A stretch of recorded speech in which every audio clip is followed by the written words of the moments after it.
The Hypnotic Hiker presents nature, the drug of choice. Hypnotic trips, if you will, virtual hiking experiences, mind trips that offer a shift in perspective. Basically, these are a series of guided journeys that take you back to your true self. In these episodes, you'll discover the true power of your unconscious mind and how to change old, outdated programs from birth that have kept you stuck. You'll enjoy some virtual hikes, some hypnosis, divine interventions.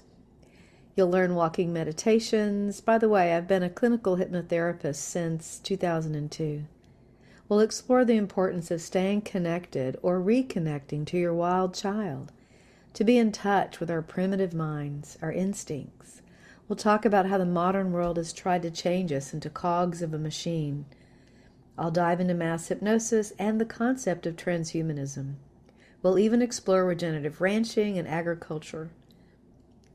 The most important discovery you'll have is how to lose your shadow self and how to love yourself again, standing on your own 2 feet and thinking from your heart mind and speaking with your true voice. I'm Valerie, the Hypnotic Hiker. So are you ready for a new relationship with nature and yourself? Come along with me. Hi, it's Valerie, the Hypnotic Hiker. This is episode 14 about compasses and true north and natural instincts. So what is your inner compass set to? Is it that true north, or is it kind of gotten a little off kilter? We naturally go towards or away from instincts. It's interesting, right? We naturally go away or towards our natural instincts.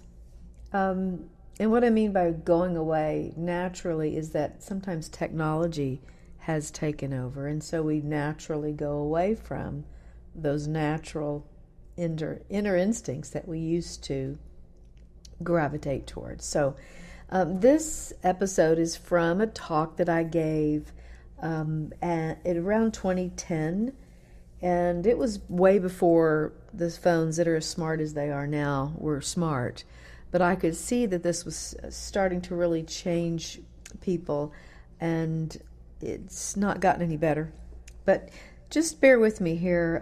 What is a inner compass? It's a set of basic instincts, like an internal guidance system. Like those feelings you get in your stomach when you're about to face something unfamiliar.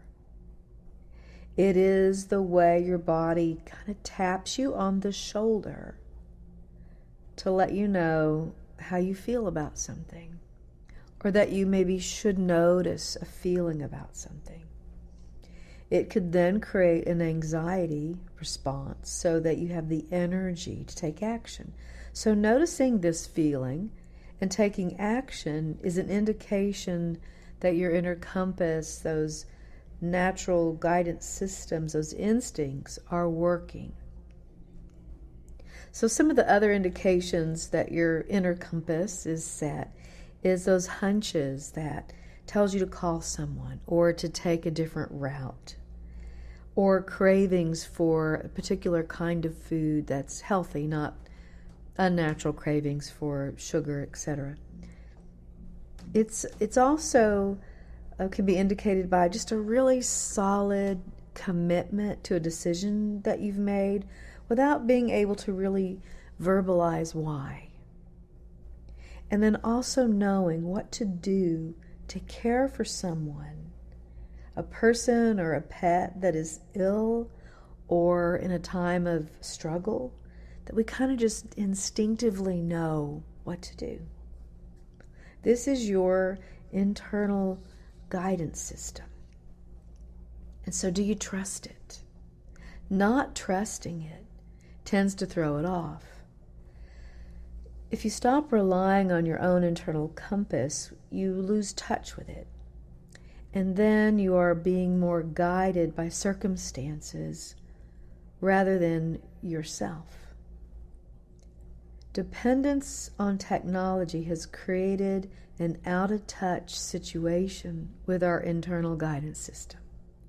For example, GPS, remember I wrote this a long time ago, maps, have caused us to stop thinking through a trip, but rather mindlessly responding to voice commands or arrows that may not even be correct, although now they are mostly correct.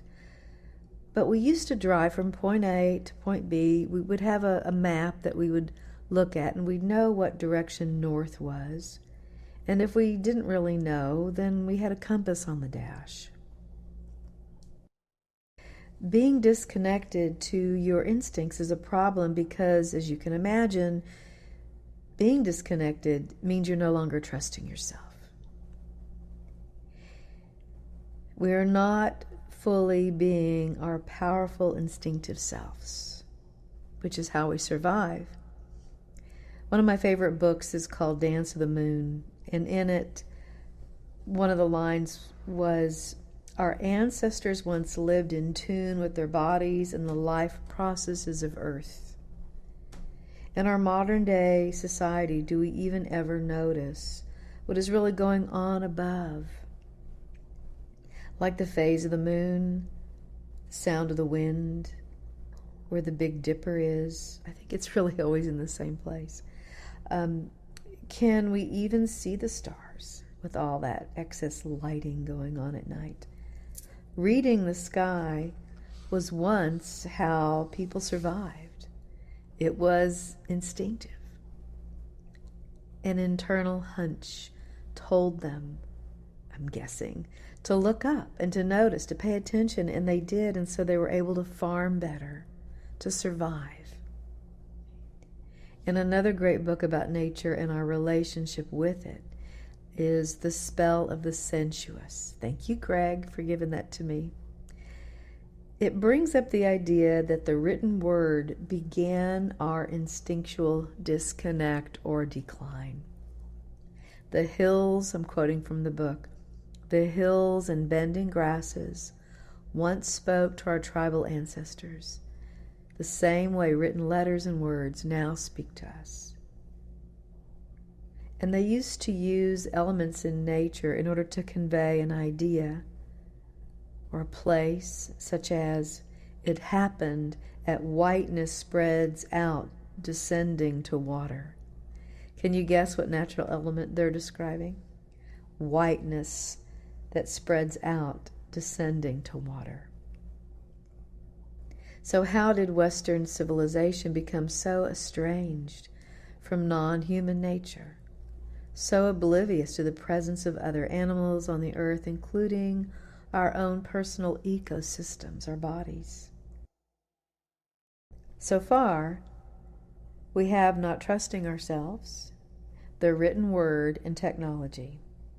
And you can add to that the industrialization and dependency on that system to provide us for what we once provided for ourselves. So what does that mean for us today? The less we depend on ourselves, the more we depend on others. I don't think that's sustainable. And maybe we're starting to see that breaking down now up here in 2023. So how do you reconnect to your natural instincts? There are internal systems and external systems that allow you to do that. Internally, you can rest assured that your inner compass naturally points north. Trust that, and set an intention to reconnect to it. It is working, but perhaps just detached due to unuse or not trusting it. To reconnect to it, start by making a conscious decision to pay attention to the knowledge being presented every time you feel something, every time you gravitate towards something or someone. What's going on when you become more cautious or uncomfortable with something? Pay attention. Be conscious of the experience. For example, you could start by noticing feelings of coolness or warmth, hunger or fullness, lightness or heaviness, happiness or sadness. If you feel hungry, notice and say, I'm hungry, and then take action. Eat something, and then notice the satisfaction. Notice the feeling of fullness, which is an instinct that lets you know you've had enough. Allowing your instincts and then taking the appropriate action sends a message that in turn enlivens the system. Our instincts tell us also by craving certain foods. So try this. Go to the grocer without a list and stand in the produce section. And notice what catches your eye. And buy that produce. And when you get home, look up the health properties of that particular fruit or vegetable. It's more than likely to surprise you on how your instincts, your internal guidance system, your inner compass led you to the food you needed to be stronger or to feel better. I want to bring up hypnosis because I am a hypnotist.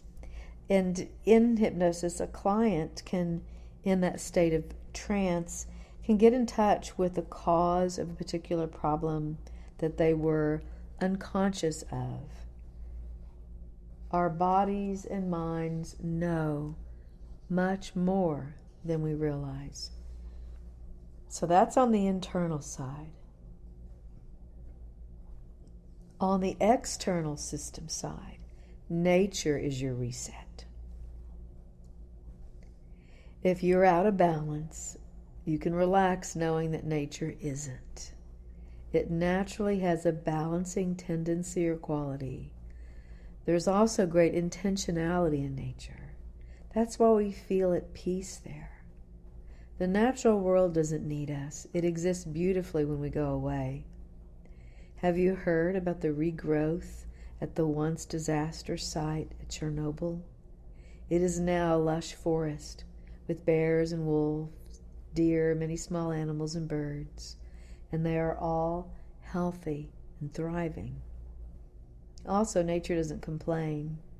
The tree doesn't say, "Why can't I be on that side of the river?"